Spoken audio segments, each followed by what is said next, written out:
Today discuss about ring frame spindle loss, what effect?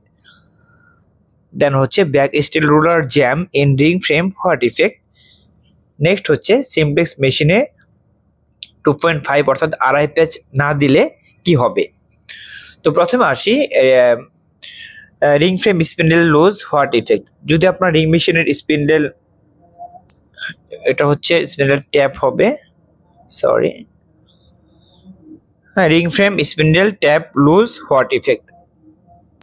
Ring মেশিনে যে spindle tap আছে সেটা অনেক সময় কি হয়, স্ক্র্যাচ পড়ে যায়, দেন হচ্ছে যে আপনার অনেক সময় ড্যামেজ হয়ে যায়, হ্যাঁ, অনেক সময় কি হয়ে যায় সেটা আপনার ছেঁড়া ছেঁড়া অবস্থা হয়ে যায়, ঠিক আছে।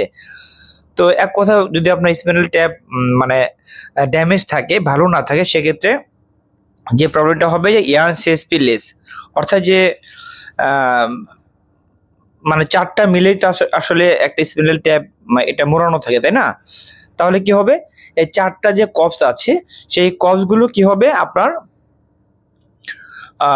কপসের মধ্যে যে সুতো থাকবে, ইয়ার্ন থাকবে, সেটা কি হবে যে আপনার সুতার যে স্ট্যান্ড সেটা আপনার কমে যাবে, হ্যাঁ, আলটিমেটলি ইয়ার্ন সিএসপি কম হবে, ঠিক আছে।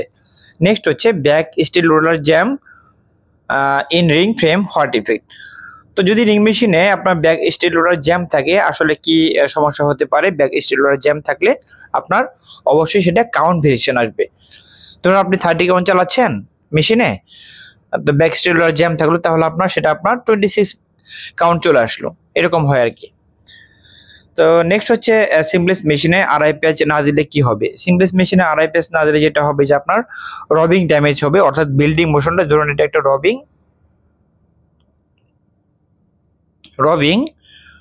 তো এখানে যে এই যে আপনি দেখতে পাচ্ছেন যে এটা বিল্ডিং মোশন, হ্যাঁ, যে এটা হচ্ছে বিল্ডিং মোশন, এই বিল্ডিং মোশনটা আপনার ঠিক থাকবে না, এটা আপনার ভেঙে যাবে,